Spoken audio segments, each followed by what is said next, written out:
কোনো মেয়ের দিকে তাকাবে না, চোখ বন্ধ করে গাড়ি চালাবে।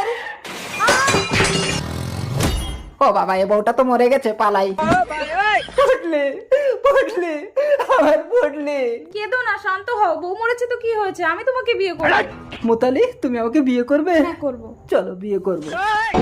বুঝি বুঝি অ্যাক্সিডেন্টে শুধু তুই মরেছিস, তোর স্বামী মরেনি পুটলি।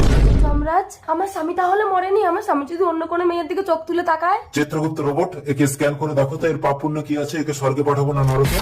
Scan scan scan completed. এর কোনো পুণ্য নেই, স্বামীকে সন্দেহ করে এ নরকে যাবে যাবে। ও যমরাজ, আমাকে নরকে পাঠিও না, আমি তোমাকে ভীষণ ভালোবাসি। ঠিক আছে, সুন্দরী মেয়েদের উপর পাপ হয় নাকি? চিত্রগুপ্ত রোবট, এর সমস্ত পাপ ডিলিট করে দাও। ওকে জমরাজ, পাপ ডিলেট ডিলেট। সুন্দরী, এবার আমি তোমাকে স্বর্গে পাঠাবো। না না, ওকে মরতে গিয়ে আবার স্বামীর সেবা করে পুণ্য করে আসতে হবে, তবেই স্বর্গে যেতে পারবে। মরতে, তার মানে তো একে আবার জীবিত করতে হবে।